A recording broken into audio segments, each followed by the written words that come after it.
Hello, friends, and welcome back to r/ProRevenge. Our OP's ex-wife's lawyer tried to get at him. Well, let's see what he came up with to get him off his back. But before we begin, don't forget to subscribe to our channel if you're new here and turn on notifications so you don't miss a new video every single day. Here we go. Ex's divorce lawyer, send 3 years of complete financials or else. Me. As you wish. This happened several years ago when my ex and I were going through a heated divorce/custody battle. While we were married, we had a couple of conversations about how rich people hide their assets to avoid paying taxes. I've never had enough assets to do this, but she somehow got the idea that I was and told her attorney that I was laundering money and hiding income. It was more likely the heat of the moment, as divorce/custody battles often come down to. I couldn't even afford my own attorney, so I represented myself. Her lawyer wasn't a total jerk, but he clearly was out to get me, and he talked down to me like I didn't deserve to breathe the same air. One day, I get a letter in the mail from him requesting an updated income declarations form and 3 years of financials. It had a long list of things to include. I own a communications tech company that was in super startup phase back then. Money was already tight. I was trying to get the business off the ground with no financing. I was finishing my MBA with scholarships and loans, so paying for copies and postage or driving this 30 miles to his office meant eating peanut butter and saltines for a week. So I called him to explain my situation. He all but called me a liar and didn't believe I couldn't afford it. I was put off by that, and I said this was taking time away from business I needed to handle, to which he replied, and I'll never forget this, "Well, according to your income declarations, you're not that busy. What do you do all day?" He then said if he didn't get these documents, he wouldn't consider my previous filings as fraudulent, tell the judge, contact the DA, and also alert the state tax agency and IRS. Probably an empty threat, but I'm no lawyer. eFax is one of the services my company provides, and at the time it was relatively unknown, so I asked him if he had a fax machine. He said he had a fax/scanner/copier device, then said what law office doesn't have a fax machine?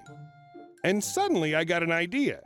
"Okay," I said to him, "I'll put together and fax whatever I can." "Okay, mother effer, you want 3 years of financials? You got it." I scanned a PDF every receipt I could find. McDonald's receipt from 5 years ago? F it, won't hurt to include it. CVS receipt? It's 3 miles long. Perfect. They get the $1 off toothpaste coupons too. I downloaded every bank statement, credit card statement, purchase orders from vendors, and every invoice I sent to the clients. I printed to PDF the entire 3-year accounting journal, monthly/quarterly/annual balance sheets, cash flow statements, P&Ls. Not only did I PDF 3 years of tax filings, but every single letter I received from the IRS and state tax agency, including the inserts advising me of my rights. It took a while, but I was a few days ahead of the deadline. I made a cover page black background with white lettering wherever I could. I included separator pages in all caps in the biggest, boldest font that would fit on the page in landscape. 20XX receipts, 20XX taxes, etc. I merged everything into a single 150-plus page compressed PDF and sent the document using my eFax system. Every hour or so, I received a status email saying the fax failed. That's weird. Well, they're getting this document, so I changed the system configuration to unlimited retries after failures to keep redialing until it went through. Weird, I was still getting status email failures. I'll delete the failure emails and keep the success one after it eventually goes through, I thought. Problem solved. 2 days later, a lady from his office called and asked me to stop sending the fax. Their fax/scanner/printer/copier had been printing nonstop. It kept getting paper jams, kept running out of ink, and they had to keep shutting it off and back on to print. I explained that her boss told me to send this by the deadline or else he'd call the DA and the IRS. Since I didn't want to call from the DA or IRS, I'd keep sending until I get a success confirmation. I suggested they just not print until my fax completes, but she didn't like that. She asked me to email the documents, and I told a little white lie that my email wouldn't allow an attachment that big unless her boss in writing agreed to cancel the request or agree to reimburse me for my cost to print and ship. I said I'd continue to fax until they confirmed they've received every page. She put me on hold and the attorney gets on the line. He said, forget sending the financials. I said that I'd need this in writing, so I'll keep sending the fax until he sent that to me. He asked me to stop faxing and he'll send it in writing, and I said send it in writing first and then I'll stop. Long moment of silence. Click. About 20 minutes later, I received an email from his assistant with an attached signed letter in PDF that I no longer needed to provide financials. The letter then threatened to pursue sanctions in court or sue me for interfering with their business. Every time I saw him after that, the lawyer never brought up sanctions, lawsuits, criminal referrals, or financials again. I especially love the black ink, white text, and extreme separator pages. Well done. And our second story. My coworker is too good for a free meal. The company I work for announced a while back that there won't be a Christmas party this year, for obvious reasons. This is my first year with the company, but from what I've heard, the party is a pretty great time, so everyone was quite disappointed. At the event, each employee receives a gift card to a local mall or business. The amount varies, but it's typically in the range of $50. Nothing to sneeze at for sure. Anyway, it was announced that in lieu of a Christmas party, the company was going to provide a gift box for each of us containing a turkey, some vegetables, a pie, and some other items to round out a nice Christmas dinner. Most of us thought this was a nice gesture, seeing as how it would have been pretty easy to simply cancel the party, cite COVID as the reason, and save a bunch of money. One coworker, Steve, was not happy with this. During our shift last Thursday, the manager phoned us up saying that our boxes were ready for pickup and that we could pack up early. Steve blew up, ranting on and on about what an insult this gift was, how it's beneath him, how he wants a gift card or nothing. Keep in mind, this is a grown man, and people were around. Real embarrassing, right? We tried to talk him down, but he continued to say how insulting and demeaning this was and how he doesn't need a turkey. Well, fair enough. You're one guy, and that's a lot of food. A coworker of ours, who's a real sweet young lady, but unfortunately not very well off, asked if he could pick up his box and give it to her and her family. Steve refused, saying that he wouldn't touch it out of principle. The food bank was also out of the question. He even phoned the manager back to tell him what he just told us. The manager was rightfully PO'd and sent him home for the day, telling him that by refusing to pick it up today, he was forfeiting everything and that he couldn't backtrack later on. Steve agreed and stormed off, so the rest of us went off to pick up our meals.